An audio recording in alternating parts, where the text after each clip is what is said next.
Hey, we're here on day 3 of the Democratic National Convention. What do you think so far in terms of party unity? Sure.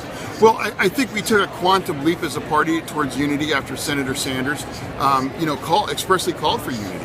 And to have Senator Sanders actively say, Secretary Clinton is our nominee, I think that is, that moves mountains when it comes to a lot of Bernie supporters. And to any of the holdouts or any of the Bernie or busters, I would implore them as the most progressive candidate in my race, to please move past that and consider and throwing your support behind Secretary Clinton. We have unprecedented in my lifetime, a dangerous candidate on the other side. This isn't debating fine points on environmental or education policy. This is somebody who's grossly unqualified compared to someone who's supremely qualified.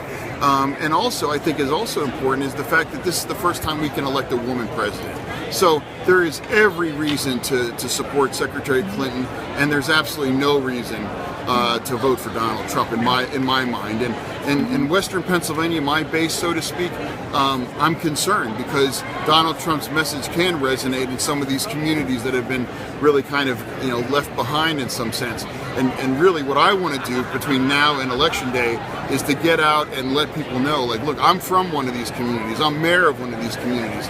And Donald Trump and his empty words have absolutely no value for you. And it's like, stick with the Democratic Party, stick with Secretary Clinton, if not for the party, if not for your country, for your children. Mm-hmm. What do you think of the Bernie protesters at this point? There are protesters ongoing in FDR Park. Yesterday there was a sit-in in the media center, and NBC News is reporting that tomorrow they are trying a fart-in. Like a fart-in? What's a fart-in? Yeah, they are planning to.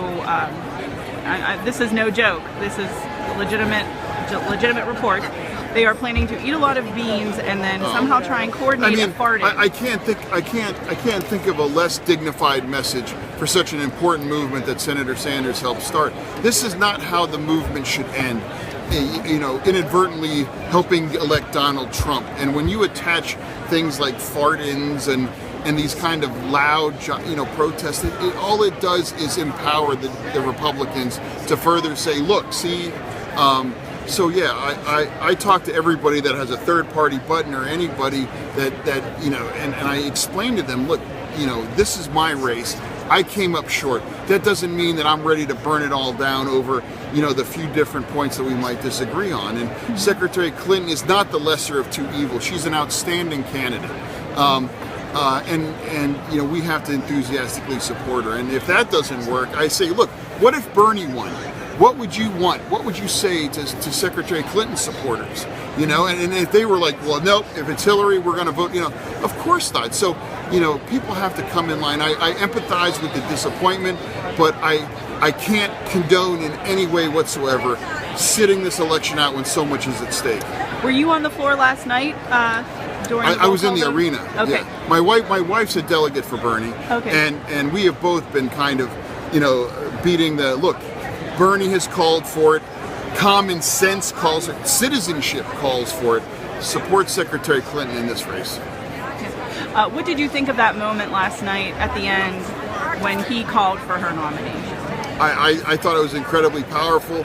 I thought it was incredibly touching the way he was just sitting amongst his delegates and he put it out there. And I give him all the credit for that because I know, after such a long, grueling race, it had to have been hard to completely let go like that. But Bernie Sanders did that because he's a patriot. And Bernie Sanders knows that, when for his movement to live on and his legacy,